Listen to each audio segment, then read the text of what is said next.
Welcome to the Heart for God podcast.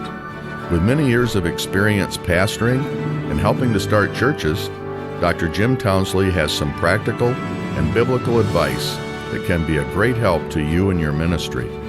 On this podcast, Dr. Townsley and other guests with special expertise cover a variety of topics.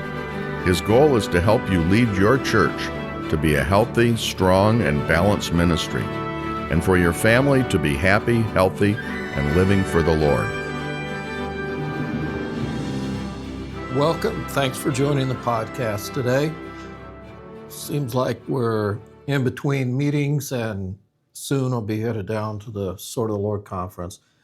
Of course, this probably won't be published until next week or so, maybe the week after. But nonetheless, I've been asked a question several times about rearing godly children and raising your family to serve the Lord. So I'm by myself today, but I could utilize a number of other men that I know that have a very, very good record of their family, their descendants. Some of them, the third and fourth generation, it's just, remarkable. They're good men, both pastors and laymen and missionaries, where the majority of their children have gone into the ministry, or at the very least, they're serving the Lord and faithful to the Lord. And, it's pretty obvious there are things you can do to make decisions that and adapt certain things in your home and family that give your children a better chance of being faithful and having a heart to serve the Lord. So there are some things that I'm going to share with you, but I'll tell you why people don't like to address this topic, because no one is perfect. And you know your own family, your own children, and some of their shortcomings. So no one feels like an expert. There's no manual that tells you, if you have this problem or children need this, here's what you do. It's a challenge in today's society. It's always been a challenge, and I look at it as though every child requires the intervention of God in their lives. And if God doesn't intervene in their lives in some way, for them to be saved and for them to make a decision to surrender their life to God, then life's going to be challenging for them. So how do you get that to take place? And how does that happen? Well, my goal has always, and my wife's goal always was, we want to give them the background so that God can work on their life. And by that I mean, from the early age, they were part of church. They were always in church. That, it was never a question. No one ever said, are we going to church tonight? It was just a given thing. But I don't think anyone ever even thought about another option. But church became a very important part of their lives. And they became very active. The things that we did, they were doing. I grew up on a farm. I didn't choose to be a farmer, but my father was a farmer. And whatever he did, I did. And so I learned from that. Now, I didn't end up being a farmer, but I have very fond memories of going back to the farm and what that meant to me. And I learned how to do things, and I participated. And in fact, my father went to work, and he would leave me guidelines in the summer. Here's what I want you to do. And remember one year I put out the whole farm, pretty much ran the whole thing. He went to work, and he'd tell me what to do, and we added on to the house a 2-car garage and a living room. So that I never considered, do I want to do that? That was just part of your life. Now, spiritually, the elements were not there, but when you have a heart to serve God, you need to include your children, and you have to nurture their heart and their love for what you do. So if you're a hypocrite and you say, here's what I want you to do, but they see in the home you're not what you're asking them to do, it's a double standard, and it's going to be difficult for them to follow through. It really is a very strong dynamic that is going to hinder their spiritual lives. So they need to see you consistent. Now, it may be that parents argue or have problems or fights along the way. My wife and I had our struggles like anybody else, of small issues primarily, but that our children never once saw either of us angry with one another, saying bad words or denigrating one another. That never happened. They never saw us argue. It doesn't mean we had a perfect marriage, but we tried to set an example for them. Another thing that I feel was a good thing that we did is we found out what their likes or their interests were. It may be sports, it may be fine arts, maybe education. But we tried to offer them opportunities to expand what their interests were. I have a daughter became very proficient on the piano. I took her to the lessons. It was expensive, but it was important for her. Our first son learned to play the trombone. We had to get him an instrument, and he was always involved in part of everything that's going on. He was the first child, so he was part of building programs. He participated in those.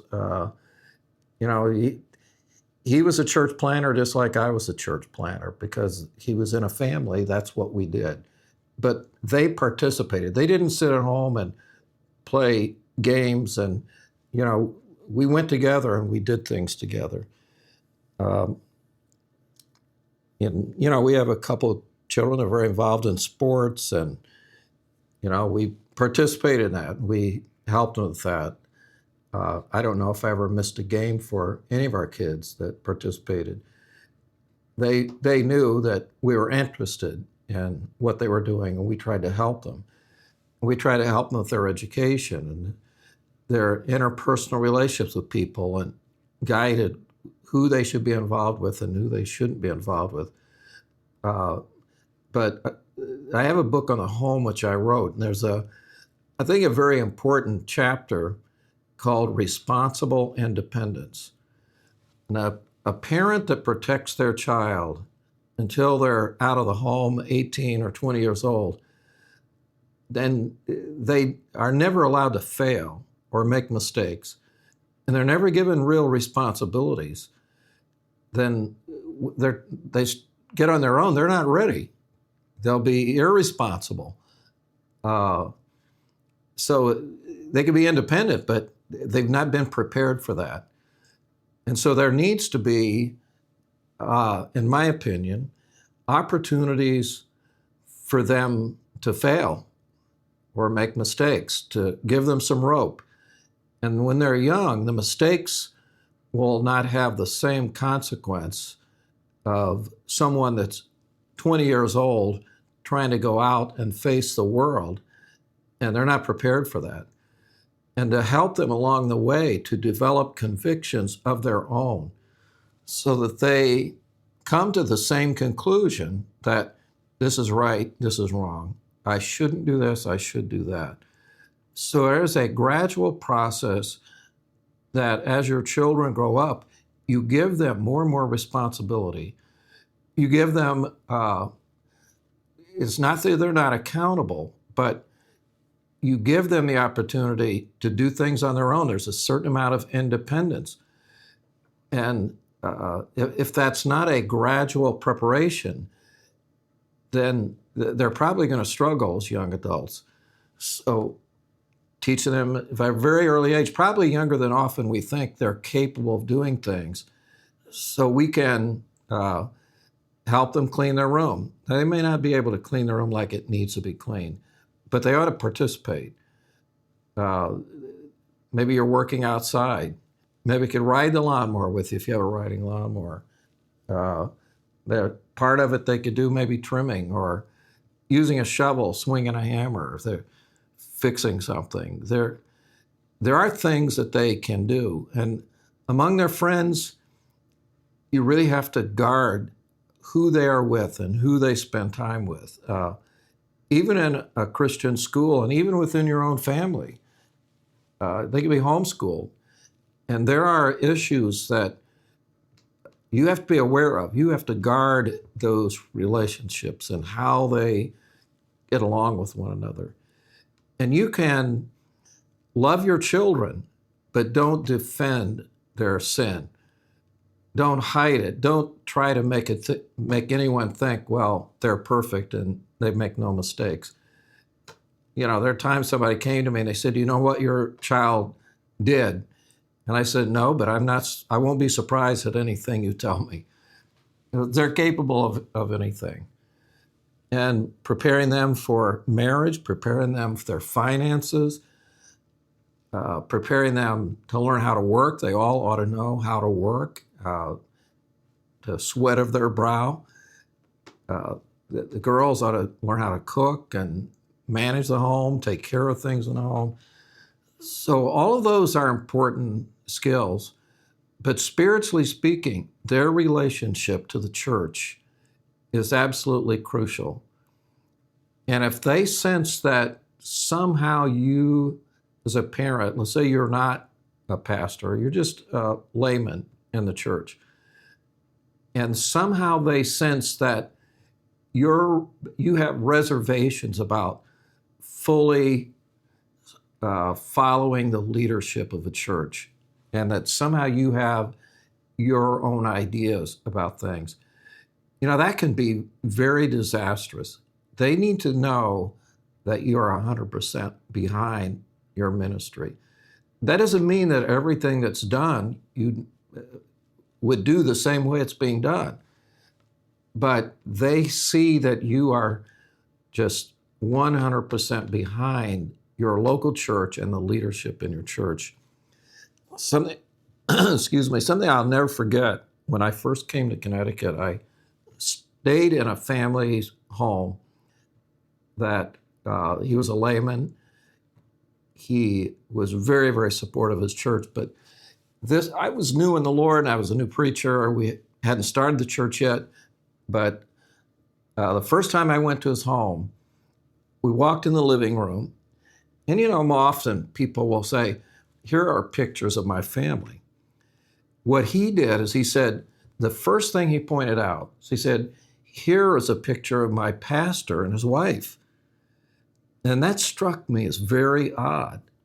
And I thought, why did he do that? Why didn't he tell me about his children? Is the pastor more important than his children? The truth is, his children were more important, and that's why he showed me how important the pastor was to help his children. And by the way, his children are all serving the Lord, and he's got many grandchildren and now great-grandchildren that are interested in the ministry and people in the mission field and pastoring. So he did something right. And I can point to other men. I just was with someone at a meeting, and at that meeting, I got a chance to get to know him a little bit better. So his father was a pastor, a church planter.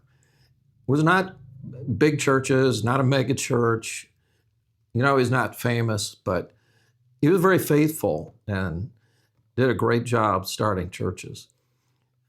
All of his children, I think there were 5, all of them are in the ministry today.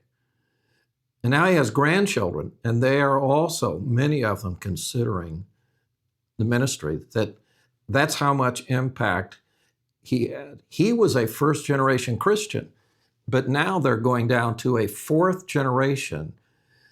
And so there is a formula that can be followed. There are things you can do to instill things in your children's heart. But I remind you, it takes God's intervention.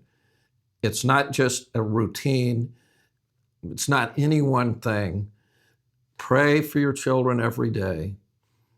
Help them plan, talk to them, discuss things with them. I think probably if I started over, one thing I would do better is explain why we do certain things. And we love our children. They're all doing well. We're very thankful for that. But I think it would have been better, I'd have had better help to them had I spent more time discussing why we do things. Because we did them, and they did them. They followed through. There's no complaints.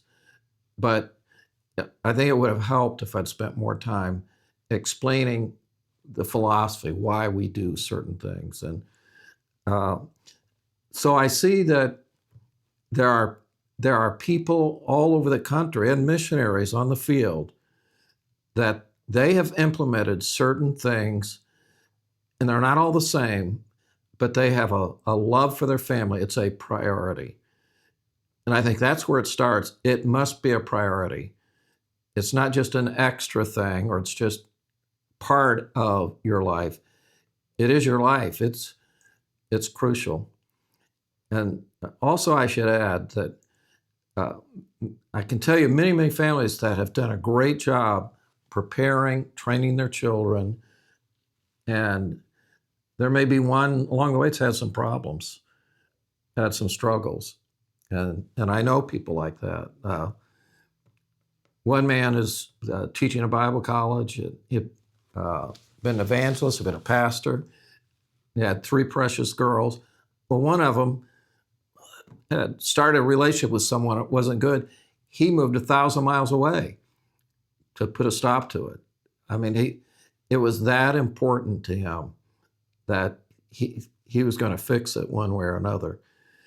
So that's pretty drastic, but he did have some challenges. Sometimes people ask, how many children do you have? And I say, well, we have 4 children. And they say, well, what are they? I say, well, we have 2 boys, a girl, and Sarah.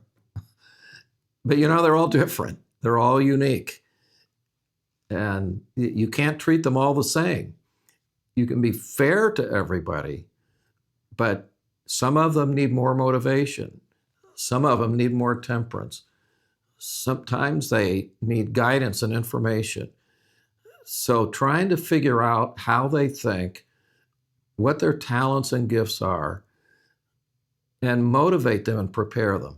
Now think about this, that Jesus went to these fishermen, and he said to James and John, he said, follow me and I'll make you fishers of men. These were the sons of thunder. Why did they just drop everything and follow him? I'll suggest to you one possible reason that they did that is that their father and mother had prepared them so that when Jesus called, they were ready to go. We never indicated in any way whatsoever that we wanted our children in the ministry. Now, obviously, we'd be thrilled if they were, but we never put that pressure on them. Maybe they felt that to some degree on their own, but we would have been happy if they just were living for the Lord, faithful in their local church, trying to reach lost people, serving the Lord. We'd be happy with that. But there are things that you can do so that if the Lord does call them, he puts that burden in their heart, that they are ready, they're prepared. And so it's not an easy task. It is a 24/7 job for many years, a couple decades or so. And they're always your children, no matter what age they are. And they're going to encounter problems, health issues, maybe social, psychological, emotional issues. So don't feel like, well, I want my children to be perfect, because they're never going to be perfect. We are sinners saved by grace. And keep praying for them. Don't give up. And if you have a child that goes wayward, that's a terrible thing. It's a heart-wrenching thing, but don't ever give up. Keep praying for them. And I've seen children that had the right upbringing that got away from the Lord that came back. And whether they come back or not, your burden should be there to keep praying for them, pray for their well-being, their situation. So there is no easy answer. I wish I could say, if you do these 10 things, guarantee you your children are going to turn out right. But there are certain biblical principles that help provide the right situation so that they can flourish in their own personal life. And that's really what we tried to do, is prepare them so that they were ready on their own. They had developed their own convictions, and whatever God wanted to do, that they could fulfill that. Now, it's a topic we could talk about a long, long time, and we could cover many more issues, but just to make a long story short here and wrap up the podcast, certainly I hope that you take it seriously, and it is all-consuming. You want your children to serve the Lord. They don't have to be in ministry, but have a heart for God. And I believe you can nurture the child's heart so that they see the love you have, and God can work in their lives. If you're faithful in your local church, if you're in the ministry, faithful in your ministry, let them know what a joy and blessing it is to be in the ministry, to be a Christian, to serve the Lord. And so God bless you. I trust that this will be a help and give you some thoughts and ideas that will help you in your own family. Well, thanks for joining me today. God bless you. Thank you for listening. If you enjoyed the podcast, consider sharing it with a friend. You can also follow at Dr. Townsley on Twitter or on Facebook at Jim Townsley.